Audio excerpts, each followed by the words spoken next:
ஆண்டவரால் ஆசீர்வதிக்கப்பட்ட அருமையான தேவ ஜனங்களே, இன்று நாம் வாசிக்கக்கூடிய தலைப்பு என்னவென்றால், ஜீவ பலியாக ஒப்புக்கொடுங்கள்.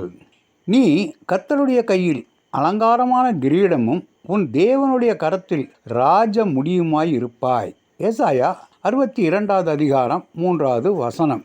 பிரசித்தி பெற்ற ஒரு பிடில் வித்துவான் ஒரு மாபெரும் விழாவில் பிடில் இசையை மீட்டு கொண்டிருந்தார். திடீரென்று அந்த பிடிலின் கம்பிகளில் ஒன்றன்பின் ஒன்றாக 3 அறுந்து போய்விட்டன. ஆனால் அந்த பிடில் வித்துவான் சோர்ந்து போய்விடவில்லை. தன் திறமைகளையெல்லாம் ஒன்று கூட்டி மீதமுள்ள கம்பியால் மிக அருமையாகவும் நேர்த்தியாகவும் வாசித்து முடித்தார். திறமைமிக்க வித்வானுக்கு ஒரு கம்பி போதும். ஒரு இடத்தில் அக்கினியை பற்ற வைக்க ஒரு தீக்குச்சி போதும். கர்த்தர் ஒரு தேசத்தில் எழுப்புதலை அனுப்ப அங்கு தன்னை முற்றிலும் அர்ப்பணித்திருக்கும் ஒரு ஜபவீரன் போதும். கோலியாத்தை வீழ்த்த 1000 கற்கள் அல்ல, தாவீதின் கவனில் ஒரு கல் போதுமானதாய் இருந்தது. 5000 பேரை போஷிக்க உவந்து கொடுக்க முன்வந்த ஒரு சிறுவனின் தியாக இருதயம் போதுமாய் இருந்தது. ஆண்டவரால் ஆசீர்வதிக்கப்பட்ட அருமையான தேவ ஜனங்களே, நீ கர்த்தருக்கு தேவை.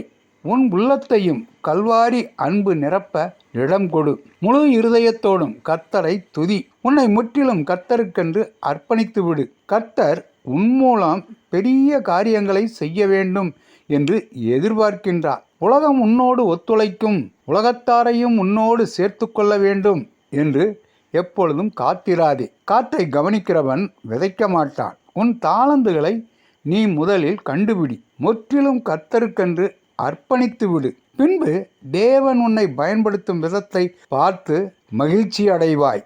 தேவன் நம்மை தெரிந்து கொண்ட போது நாம் எப்படி இருந்தோம்? நம்முடைய இத்தனை திறமைக்கும் ஞானத்திற்கும் காரணர் யார்? கொஞ்சம் யோசித்து பாருங்கள். மோசேயிடம் ஆசரிப்பு கூடாரத்தை கட்ட வேண்டும் என்று சொன்னபோது அங்கே ஒரு மனுஷன் பெசலேயலை பேர் சொல்லி அழைத்து வினோதமான வேலைகளை அவன் யோசித்து செய்கிறதற்கும், பொன்னிலும் வெள்ளியிலும் வெண்கலத்திலும் வேலை செய்கிறதற்கும், இரத்தனங்களையும் முத்திரை வெட்டாக வெட்டி பதிக்கிறதற்கும், மரத்தில் சித்திர வேலைகளை செய்கிறதற்கும் மற்றும் சகலவித வேலைகளையும் யூகித்து செய்கிறதற்கும் வேண்டிய ஞானமும் புத்தியும் அறிவும் அவனுக்கு உண்டாக அவனை தேவ ஆவியினால் நிரப்பினார். அதுபோலவே சாலமோனோ கர்த்தருக்கு ஒரு ஆலயம் கட்டின போது அங்கேயும் ஒரு மனுஷன் ஈராம் என்பவன் கர்த்தருடைய ஆலயத்துக்காக ராஜாவாகிய சாலமோனுக்கு செய்ய வேண்டிய எல்லா வேலையையும்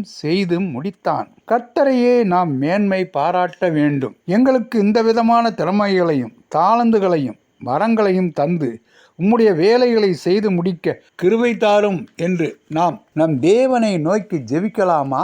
ஆண்டவர் தாமே நம் அனைவரையும் ஆசீர்வதிப்பாராக. ஆமேன்.